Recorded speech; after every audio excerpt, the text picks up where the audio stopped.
अस्सलामुअलैकुम everyone, welcome back to my channel. कैसे हैं आप लोग? मैं उम्मीद करती हूँ आप लोग सब ठीक ठाक होंगे। अल्लाह खैरियत से रखे, खुश रखे, आबाद रखे, आपके खानों में, आपके रिस्क में बरकत डाले। आज हमने बनाया है बीफ मसाला टिक्का ग्रेवी, जो कि बहुत ज़बरदस्त बनती है, बहुत डिफरेंट टेस्ट होता है। और ये हमने कैसे बनाई है, इसकी कुछ टिप्स एंड ट्रिक्स हैं कि अगर आप उनको फॉलो करें तो आप यकीन करें, आप जो नॉर्मल बीफ कौरमा बनाते हैं इसका जो टेस्ट है, इसका जो फ्लेवर है वो बिल्कुल डिफरेंट मिलेगा। तो स्टार्ट करते हैं। तो बिस्मिल्लाहिर्रहमानिर्रहीम। सबसे पहले मैंने क्या किया है, एक बाउल में ले लिया है गोश्त, और ये यहाँ पे बीफ है। आप मटन भी ले सकते हैं और आप चिकन भी ले सकते हैं। तो ये सेम रेसिपी आपने फॉलो करनी है। तो यहाँ पे देखें, मैंने छोटी छोटी बोटियाँ करवा ली थी, और इसमें यानी कि फ़ैट भी है, चर्बी भी मैंने ऐड करवाई है, बट ये बोनलेस है। आप चाहें तो बोन्स के साथ भी ले सकते हैं। तो यहाँ पे छोटी छोटी बोटियाँ आपने करवा लेनी है। गोश्त को मैंने अच्छे से वॉश कर लिया था, उसको ड्राई कर लिया था और एक बाउल में ऐड कर लिया था। तो अभी हम लोग इसमें कुछ स्पाइसेस ऐड करेंगे। तो सबसे पहले हम लोग क्या करेंगे कि इसमें ऐड कर देंगे, यहाँ पे ये ऑलमोस्ट यानी कि 3 पाव जितना गोश्त है। तो यहाँ पे मैंने ऐड कर दिया है लहसुन और अदरक का पेस्ट, जो कि मैंने अभी फ्रेश कुटा है। आपने फ्रेश ही बनाना है और फ्रेश ही ऐड करना है।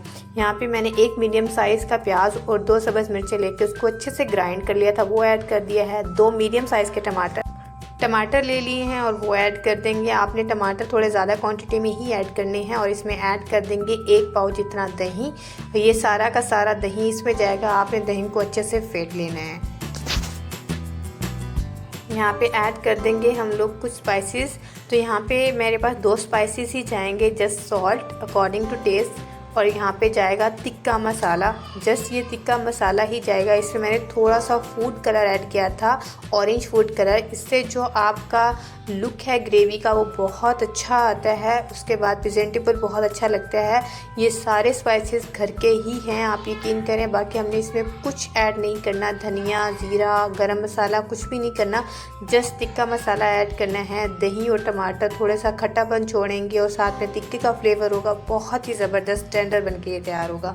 तो आप चाहें तो ये पतीले में बना सकते हैं, तो पतीले में थोड़ा सा टाइम ज़्यादा लग जाएगा, तो इसलिए मैं इसको बना रही हूँ जो प्रेशर कुकर होता है उसमें। इसमें आराम से जल्दी से गल जाएगा और बहुत ही अच्छे सा टेंडर सा जूसी हो जाएगा।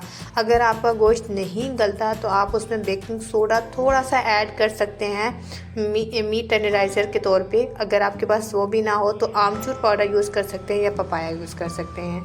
तो यहाँ पे मैंने ऐड कर दिया है पानी, 1 कप जितना पानी ऐड कर दिया है।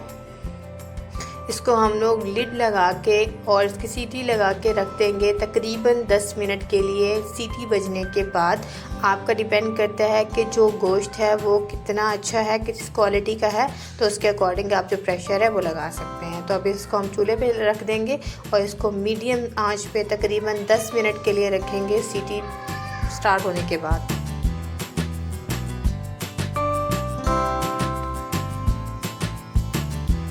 तो यहाँ देखें 10 मिनट ऑलमोस्ट हो गए थे, और यहाँ देखें बेहतरीन सा हमारा जो गोश्त है वो गल चुका है और पानी भी काफ़ी हद तक ड्राई हो चुका है, और जो बोटी है वो भी बहुत अच्छे से गल गई है। आप बीच में चेक कर सकते हैं, अगर आपको पानी कम लगे तो आप पानी ऐड कर सकते हैं। मेरा बिल्कुल परफेक्ट पानी था, इसी में जो गोश्त है वो गल गया है और बेहतरीन सा टेंडर हो गया है। तो यहाँ पर आपको बोटी के टेक्स्चर से ही पता चल रहा होगा कि जो बीफ है वो बहुत अच्छे से गल चुका है। तो अभी हम लोग क्या करेंगे, ये सारा जो गोश्त है इसको ट्रांसफ़र कर लेंगे एक कढ़ाई में, ताकि इसकी जो बुनाई है वो बेहतरीन सी हो सके। और यहाँ देखें, हमने क्योंकि प्याज को ग्राइंड करके डाला था, इससे जो ग्रेवी है वो बहुत अच्छे से बनी है। दही ऐड करने से इसका लुक बहुत अच्छा है, ये अंदर से अंदर तक जूसी है। तो अभी हम लोग इसमें फ्लेम ऑन करेंगे और इसको पकाएंगे तकरीबन 10 मिनट के लिए, इसकी अच्छे से बुनाई करेंगे। अगर आपको ग्रेवी ज़्यादा पसंद है तो आप प्याज की क्वांटिटी को बढ़ा सकते हैं।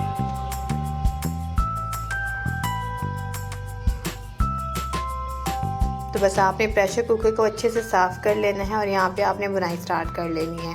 यहाँ देखिए, अभी हमने ऑयल ऐड नहीं किया था। अगर आपके गोश्त में चर्बी अवेलेबल ना हो तो आप यहाँ पे कुकिंग ऑयल यूज़ कर सकते हैं। मेरे पास क्योंकि ऑलरेडी इसने ऑयल रिलीज़ कर दिया है तो ज़्यादा एक्स्ट्रा ऑयल नहीं करेंगे, क्योंकि फिर ज़्यादा ऑयली हो जाता है। तो इसी से इसका जो फ्लेवर है वो बहुत अच्छा निकल के आएगा। तो यहाँ पर आपने बहुत अच्छे से इसकी बुनाई कर लेनी है।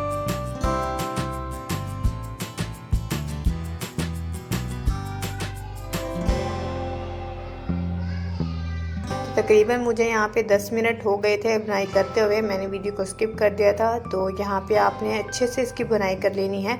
अगर आपको बिल्कुल मसाले वाली ग्रेवी पसंद है तो यहाँ पे जो पानी है वो आप 100% ड्राई कर सकते हैं। मैं थोड़ी सी यहाँ पे ग्रेवी रखूँगी थोड़े सा, ताकि रोटी के साथ नान के साथ ये अच्छे से खाई जाए।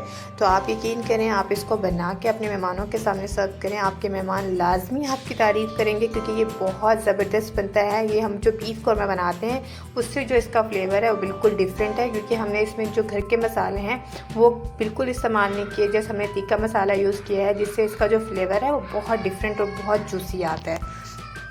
तो जब तक हम मसाले को भून रहे हैं तब तक जाकर जल्दी से चैनल को सब्सक्राइब कर ले, बेल के आइकन को लाजमी प्रेस कर ले, ताकि आने वाली हर मज़ेदार सी वीडियो का नोटिफिकेशन आपको टाइम से मिलता रहे। तो यहाँ देखें जो बनाई है वो भी ऑलमोस्ट डन है। तो कढ़ाई जो है वो बर्तन जो है वो ऑयल को रिलीज़ कर रहा है और जो सेपरेट हो रहा है जो आपका ऑयल है। तो बस आपने इसी पॉइंट पे जो चूल्हा है उसको कम कर देना है और 2 मिनट इसको दम पे पकाना है। तो आपने इसको कवर कर देना है। तो मैंने यहाँ पे इसको कवर करके ही पकाया था, तो आपने लाजमी इसको कवर करना है। तो अभी हम लोग इसको डिश आउट कर लेते हैं। तो यहाँ देखें बेहतरीन सा हमारा जो है बीफ टिक्का ग्रेवी मसाला तैयार है, जो कि बनाना बेहद आसान है। इसका टेस्ट बहुत डिफरेंट है, बिल्कुल रेस्टोरेंट स्टाइल वाला है। आप यकीन करें, आप बनाएंगे तो घर वाले वाकई ही बहुत खुश हो जाएंगे। तो अभी हम लोग इसको थोड़ा सा गार्निशिंग कर लेते हैं। हरा धनिया, फ्रेश धनिया ऐड करके, थोड़ी सी सब्ज़ मिर्चें और साथ में जूलियन कट कटा हुआ अदरक ऐड कर देंगे। इससे इसकी लुक तो अच्छी होती है, साथ में जो खाने में टेस्ट है वो बहुत अच्छा आता है। तो मुझे पूरा यकीन है आप लोगों को मेरी आज की ये वीडियो बहुत पसंद आई होगी। आप इसको सर्व कर सकते हैं नान के साथ, रोटी के साथ, सुबह पराठे के साथ। तो ये बहुत ज़बरदस्त लगती है। तो यहाँ देखें गोश्त भी कितना ही टेंडर था, बहुत ही ज़बरदस्त गला हुआ था, हाथ के साथ ही टूट रहा था और 1 बाइट साइज़ था, जो कि बहुत अच्छा लगता है। तो इसी के साथ मुझे दीजिएगा इजाज़त, मिलते हैं एक नई वीडियो में। अपना बहुत सारा ख्याल रखिएगा। अगर वीडियो पसंद आ रही हो तो प्लीज़ एक प्यारा सा कमेंट लाजमी कर दिया करें, इससे ये आपकी जो हौसला अफजाई है वो हो जाती है। तो ज़रूर एक मीठा सा कमेंट किया करें। तो मिलते हैं एक नई वीडियो में। अल्लाह हाफिज़, बाय बाय।